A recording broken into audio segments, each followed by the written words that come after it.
अगली खबर की ओर बढ़ते हैं। उत्तराखंड के मसूरी क्षेत्र के दूधली गांव के वन अधिकार विवाद को लेकर एक स्वतंत्र फैक्ट फाइंडिंग टीम ने गंभीर सवाल उठाए हैं। मसूरी में आयोजित प्रेस कॉन्फ्रेंस में देश भर से आए 8 सदस्यीय दल ने अपनी रिपोर्ट पेश करते हुए प्रशासन और वन विभाग की कार्यप्रणाली पर चिंता जताई है। टीम ने कहा है कि वन अधिकार अधिनियम 2006 के प्रावधानों का सही तरीके से पालन नहीं किया जा रहा, जिससे ग्रामीणों के अधिकार प्रभावित हो रहे हैं। टीम ने 8 और 9 मई को दूधली गांव, देहरादून और मसूरी क्षेत्र का दौरा किया और ग्राम सभा सदस्यों, वन अधिकार समिति और प्रशासनिक अधिकारियों से बातचीत की। रिपोर्ट में यह भी कहा गया है कि दूधली ग्राम सभा ने जुलाई 2025 में सामुदायिक वन अधिकारों के लिए औपचारिक दावे किए थे और लेकिन ये जो समय सीमा बीत जाने के बावजूद उन पर अब तक कोई अंतिम निर्णय नहीं लिया गया है। इससे ग्रामीणों में बहुत ज्यादा असंतोष है। फैक्ट फाइंडिंग टीम ने यह भी आरोप लगाया है कि गांव में डर और दबाव का माहौल है। ग्रामीणों का कहना है कि वन क्षेत्र में फेंसिंग और बैरियर हटाने की कार्रवाई की गई है, साथ ही कुछ लोगों को धमकी भी मिली है और टीम ने भी गंभीर आरोप प्रशासन पर लगाया है और प्रशासन पर लापरवाही के भी आरोप लग रहे हैं।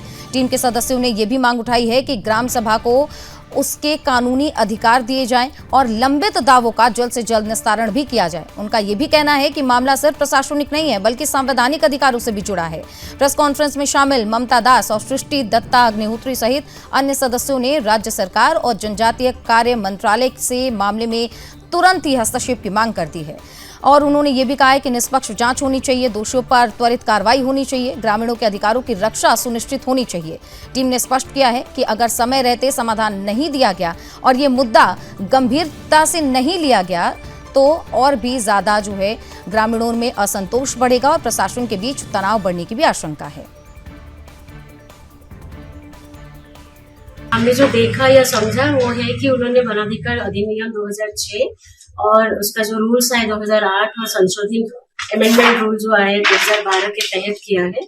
उन्होंने क्योंकि दूधली म्युनिसिपैलिटी में आता है और सरकार के कानून और बाद के नियम भी बोलता है कि म्युनिसिपैलिटी एरिया में भी ये कानून लागू होता है।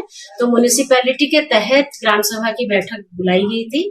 जसवीर कौर ने उस बैठक की चेयरपर्सन थी और उन्होंने उनकी अध्यक्षता से हुई थी। उस बैठक में ग्राम सभा के तहत वन अधिकार समिति बनाया जाता है। वो कानूनन है, वो कानून वही कहता है कि वन अधिकार समिति बनेगा।